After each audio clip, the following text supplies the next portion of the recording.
شهر رمضان الذي أنزل فيه القرآن هدى للناس وبينات من الهدى والفرقان. اور ابھی کل پرسوں ہوئی اور بہت سے لوگوں کے آج کے نزدیک آج ہی کہیں شب اول نہ ہو جائے، ابھی تو کنفرم نہیں ہے لیکن بہرحال ایک چیز ہو تو سکتی ہے. تو شب اول اور جیسے کہ کہا بھی جا رہا ہے کہ آج مطلع شاید صاف ہوگا، تو کراچی اور اس کے افق پر اس کا پاکستان کے اکثر شہروں میں صاف ہونے کی وجہ سے چاند کا نظر آنا ممکن ہے. اگر کوشش کر کے اگر چاند کا نظر آنا ممکن ہے تو ضرور چھت پہ جا کر یا کسی بھی طریقے سے چاند کو دیکھنے کی کوشش کریں. اور چاند کو دیکھنے کے بعد ایک خاص دعا پڑھی جاتی ہے، وہ آپ مفاتی سے دیکھ کر وہ ضرور پڑھیں. آنکھوں کی بیماری سے پورے سال آنکھوں کی بیماری سے آپ محفوظ ہو جائیں گے. تو شب اول چاند دیکھنا. دوسری چیز جو اس سلسلے میں کہی جاتی ہے کہ تطہیر حقوق اور توبہ.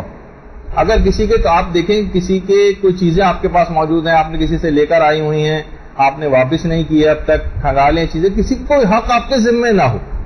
خمس آپ نے نہیں دیا، آج کی رات بیٹھ کے خمس نکالیں کن کن چیزوں پر ابھی فی الحال اگر دینے کے اتنی اماؤنٹ آپ کے پاس نہیں ہے تو واقع میں شرع اس کے نمائندے سے فون پہ بات کر کے یا ان سے وقت لے لیں کہ میں اتنے دن میں اتنے مہینے میں آپ کے پاس پہنچا دوں گی. اگر ایک دفعہ اجازت مل جاتی ہے تو کم سے کم اس حرام سے آپ بچ جائیں گے.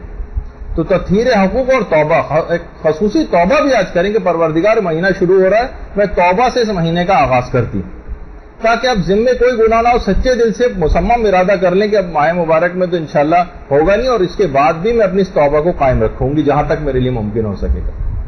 اول ماہ کا غسل اس مہینے کا وہ بھی آپ کریں. غسل توبہ کی نیت بھی اس میں شامل کر لیں، اور اسی ایک ہی غسل کے اندر غسل زیارت امام حسین علیہ السلام کی نیت بھی اسی میں کر لیں.